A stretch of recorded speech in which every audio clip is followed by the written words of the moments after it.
Hello guys, welcome to my YouTube channel. നിങ്ങൾക്ക് വേണ്ടി ഞാൻ പുതിയൊരു വീഡിയോ ആയിട്ട് വന്നിട്ടുള്ളത്. വളരെ അറിയേണ്ട കാര്യമാണ്. ആർക്കാണ് കൂടുതൽ അറിയേണ്ടത്? ആൻജിയോപ്ലാസ്റ്റിക് ചെയ്ത ആളുകൾ, ഹാർട്ടിന് ഓപ്പറേഷൻ ചെയ്ത ആളുകൾ, അവരാണ് കൂടുതൽ അറിയേണ്ടത്. ഹാർട്ടിന് ഓപ്പറേഷൻ ചെയ്ത് കഴിഞ്ഞാൽ പിന്നെ വീട്ടുകാരും സ്വയം മാനസികമായിട്ടും ശാരീരികമായിട്ടൊക്കെ ബുദ്ധിമുട്ടുകൾ കാണാം. ഈ സംസാരം നിങ്ങൾ കേൾക്കുക, മനസ്സിലാക്കുക, ജീവിതത്തിൽ പകർത്തുക, മറ്റുള്ളവർക്ക് ഷെയർ ചെയ്യുക. ഇഷ്ടമായാൽ നിങ്ങൾ ലൈക്ക് ചെയ്യുക, കമന്റ് ചെയ്യുക.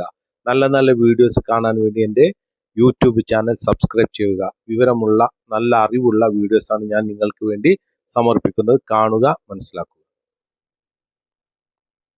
സർജറി ചെയ്ത് കഴിഞ്ഞാൽ അഥവാ ഹാർട്ട് അറ്റാക്ക് വന്നു കഴിഞ്ഞാൽ നെക്സ്റ്റ് ടൈം അവർ വിസിറ്റ് ചെയ്യുമ്പോൾ ഈ പേഷ്യന്റ് പറയും, അയ്യോ ഡോക്ടറെ, വീട്ടിൽ നിന്ന് ഭാര്യ ഒന്നും കഴിക്കാൻ സമ്മതിക്കുന്നില്ല, ഒരു ഭക്ഷണവും തരുന്നില്ല, അങ്ങോട്ട് പോകാനോ ഇങ്ങോട്ട് പോകാനോ അങ്ങോട്ട് നോക്കാനോ ഇങ്ങോട്ട് നോക്കാനോ സമ്മതിക്കുന്നില്ല. മാനസികമായി വളരെ തളർന്നിരിക്കുകയാണ്.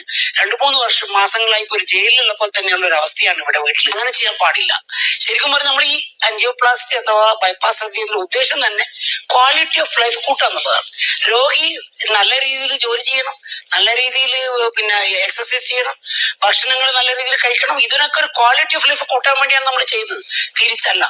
അതുകൊണ്ട് ഇവർക്ക് നല്ല ഫിഷ്, അതുപോലെ തന്നെ വെജിറ്റബിൾസ്, അതുപോലെ തന്നെ ഫ്രൂട്ട്സ്, ചിക്കൻ, ഇതൊക്കെ നല്ല രീതിയിൽ കൊടുത്തിട്ട് അവരെ ആരോഗ്യം കാത്തു സൂക്ഷിക്കുക എന്നുള്ളതാണ്. ഒക്കെ രോഗിയായി കഴിഞ്ഞാൽ 10-20 വർഷത്തേക്ക് ഭക്ഷണം കൊടുക്കേണ്ടെന്ന് തന്നെ അർത്ഥമില്ല. ഡോക്ടറുടെ അഡ്വൈസ് പ്രകാരം സിംറ്റം ലിമിറ്റഡ് എക്സസൈസ് ചെയ്തിട്ട് അവരെ കൊണ്ട് ദിവസവും എക്സസൈസ് ചെയ്യിപ്പിക്കുക, ക്രമേണ കൂട്ടി വരുത്തുക. ഡോക്ടറുടെ അഡ്വൈസ് പ്രകാരം മാത്രമേ ചെയ്യാൻ പാടുള്ളൂ. പിന്നെ അവർക്ക് ജോലിയിൽ സാധാരണ ചെയ്യുന്ന പോലെ തന്നെ ജോലിക്ക് പോകണം. കാരണം ഈ ഹാർട്ട് അറ്റാക്ക് എന്ന് പറഞ്ഞാൽ വെറും ഒരു ഹാർട്ടിനെ മാത്രമല്ല ബാധിക്കുന്നത്, സൈക്കോളജിക്കലി മെന്റൽ വളരെ സ്ട്രെസ് ഉണ്ട് പേഷ്യന്റിന്. അപ്പോൾ രോഗി തന്നെ ഒരു സ്ട്രെസ്സാണ്. രോഗം വന്നാൽ തന്നെ ഒരു സ്ട്രെസ്സാണ്. അതിന്റെ കൂടെ ജോലിക്ക് പോകാൻ പാടില്ലെന്ന് അതിൽ കൂടുതൽ സ്ട്രെസ്സാണ്. എക്സസൈസ് വീട്ടിൽ വെറുതെ ഇരുന്നാൽ അതിൽ സ്ട്രെസ് പിന്നെയും കൂടും. അതുകൊണ്ട് എല്ലാ വിധത്തിലും സാമൂഹ്യപരമായും വ്യക്തിപരമായും കുടുംബപരമായും ഉള്ള അവരെ ജീവിതത്തിന്റെ ഒരു ഭാഗമാക്കി കൂടുതൽ അവർക്ക് സപ്പോർട്ട് കൊടുക്കണം. അപ്പോൾ സാറ് പറഞ്ഞത് മനസ്സിലായിട്ടുണ്ടാവുമെന്ന് ഞാൻ വിചാരിക്കുന്നു. പല ആളുകൾക്കും അറിവുണ്ടാവും, തിരിച്ചറിവുണ്ടാവും. അറിവുണ്ടായതുകൊണ്ട് കാര്യമില്ല സഹോദരന്മാരെ, തിരിച്ചറിവാണ് വേണ്ടത്. രോഗി ഇതൊക്കെ നമ്മളെ വീട്ടിൽ എന്തായിരുന്നാലും 1-2 ഉണ്ടാവും, അല്ലെങ്കിൽ കൂടുതലുണ്ടാവും, കൂടുതൽ അംഗസംഖ്യ ഉണ്ടാവും. എപ്പോഴാണ് ഈ രോഗങ്ങളൊക്കെ വരിക എന്നൊന്നും നമ്മൾ പറയാൻ പറ്റൂല. വരാതിരിക്കട്ടെ എന്ന് മാത്രമേ നമുക്ക് പ്രാർത്ഥിക്കാൻ വേണ്ടി പറ്റുള്ളൂ. വന്നു കഴിഞ്ഞാൽ ചെറുതാണെങ്കിലും വലുതാണെങ്കിലും വളരെയധികം പ്രയാസപ്പെടേണ്ടി വരും. പ്രത്യേകിച്ച് ഹാർട്ടിനൊക്കെ വന്നു കഴിഞ്ഞാൽ പിന്നെ ഞാൻ നിങ്ങളോട് ആവർത്തിച്ച് പറയുന്ന എൻ്റെ വിഷയം തന്നെ ഹാർട്ടായിട്ട് ബന്ധപ്പെട്ടതാണ്, സ്ട്രോക്കായിട്ട് ബന്ധപ്പെട്ടതാണ്, ഷുഗറായിട്ട് ബന്ധപ്പെട്ടതാണ്. അങ്ങനെ റിലേറ്റഡ് ആയിട്ടുള്ള വീഡിയോസാണ് ഞാൻ കാണിക്കുന്നത്. അപ്പൊ അതുകൊണ്ട് നമുക്ക് വരാതിരിക്കാൻ നമ്മൾ ചെയ്യേണ്ട, മുൻകരുതൽ എടുക്കേണ്ട കാര്യങ്ങളാണ് എന്താണ്? ഒന്ന്, നമ്മൾ ഭക്ഷണം ക്രമീകരിക്കണം. ഷുഗർ ഉണ്ടെങ്കിൽ ഷുഗർ നിയന്ത്രിക്കാനുള്ള ഭക്ഷണം നമ്മൾ കഴിക്കണം. അതേപോലെ തന്നെ എക്സസൈസ് 1 മണിക്കൂർ നിർബന്ധമായിട്ടും ചെയ്യണം.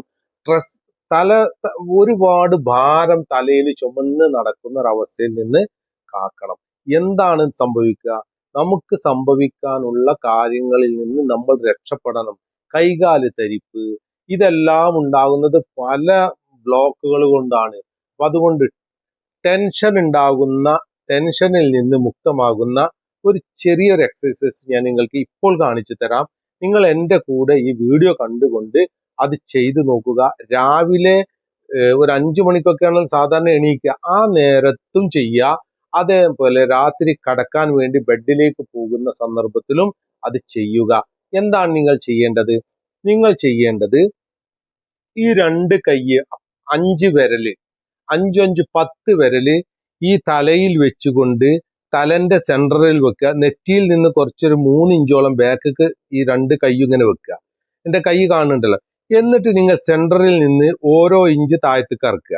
എന്നിട്ട് അപ്പൊ കൈ ഇങ്ങനെ ആവും. മൊത്തം ഈ വിരല്, ഈ 5-10 വിരല് കൊണ്ട് നിങ്ങൾ ഈ തലയിൽ ഇങ്ങനെ ടാപ്പ് ചെയ്യണം. ഇങ്ങനെ ടാപ്പ് ചെയ്യണം. എത്ര പ്രാവശ്യം? എത്ര നിങ്ങൾക്ക് കൈ അത്ര. ഒരു 50 പ്രാവശ്യമോ 60 പ്രാവശ്യമോ 100 പ്രാവശ്യം പറ്റുമെങ്കിൽ 100 പ്രാവശ്യം ചെയ്യുക. അതെങ്ങനെ? ആദ്യം ഒരു 100 പ്രാവശ്യം ചെയ്തിട്ട് 2 മിനിറ്റ് നിൽക്കുക, പിന്നെ 100 പ്രാവശ്യം ചെയ്യുക, 2 മിനിറ്റ് നിൽക്കുക, പിന്നെ 100 പ്രാവശ്യം ചെയ്യുക, 2 മിനിറ്റ് നിൽക്കുക. അങ്ങനെ ചെയ്തു കഴിഞ്ഞാൽ അത് കണ്ണ് ചിമ്മിക്കൊണ്ടാണ് ചെയ്യേണ്ടത്. പിന്നെ നിങ്ങൾ ഇത് ചെയ്യുന്ന സന്ദർഭത്തിൽ മനസ്സിൽ നിന്ന് നിങ്ങൾക്ക് ഉണ്ടാകുന്ന എല്ലാ പിരിമുറുക്കങ്ങളും നിങ്ങൾ മറക്കണം. നിങ്ങളെ മനസ്സിൽ ഒന്നും ഉണ്ടാകാൻ പാടില്ല. ഇതിക്ക് മാത്രം ശ്രദ്ധ കൊടുത്തുകൊണ്ട് എൻ്റെ കൂടെ ഒന്ന് ചെയ്തു നോക്കൂ. ഒരു 30 പ്രാവശ്യത്തിന്റെ 3 റൗണ്ട് നമുക്ക് ചെയ്യാം. നിങ്ങൾ ഒരു 50 60 100 നിങ്ങൾക്ക് കഴിയുന്ന സമയത്തിനനുസരിച്ചുള്ള എണ്ണം നിങ്ങൾക്ക് ക്രമീകരിക്കാം. 30 വീതം നമുക്ക് 3 പ്രാവശ്യം ചെയ്യാം. 1 2 3 4 5 6 7 8 9 10 11 12 13 14 15 16 17 18 19 20 21 22 23 24 25 26 27 28 29 30. അത് കഴിഞ്ഞിട്ട് റിലാക്സ് ചെയ്യാം. അത് കഴിഞ്ഞ് വീണ്ടും 30 പ്രാവശ്യം. 1 2 3 4 5 6 7 8 9 10 11 12 13 14 18 19 20 21 22 23 24 25 26 27 28 29 30. വീണ്ടും റിലാക്സ് ചെയ്യാം. വീണ്ടും കൈ വെക്കുക. 1 2 3 4 5 6 7 8 9 10 11 12 13 14 15 16 17 18 19 20 21 22 23 24 25 26 27 28 29 30. ഇതേപോലെ നിങ്ങൾ ഇത്ര മാത്രം നിങ്ങൾ 100 പ്രാവശ്യം പറ്റുന്നുണ്ടെങ്കിൽ 100 100 100 ചെയ്യുക. രാവിലെ എണീറ്റതിന് ശേഷം ചെയ്യുക, രാത്രി കടക്കാൻ നേരത്തും ചെയ്യുക. എന്നിട്ട് നിങ്ങൾക്ക് കിട്ടുന്നൊരു സുഖം നിങ്ങൾ എന്നോട് കമന്റിലൂടെ അറിയിക്കുക. അടുത്ത ഒരു എക്സസൈസും അടുത്തൊരു വീഡിയോ കാണാൻ വേണ്ടി സബ്സ്ക്രൈബ് ചെയ്യുക, ലൈക്ക് ചെയ്യുക. കണ്ണ് ചിമ്മിക്കൊണ്ട് ഒന്നും മനസ്സിൽ വരാത്ത വിധത്തിൽ ഇതിലേക്ക് മാത്രം ശ്രദ്ധ കൊടുക്കുക. എന്നിട്ട് ചെയ്തു നോക്കൂ, കമന്റ് ചെയ്യൂ. Thank you.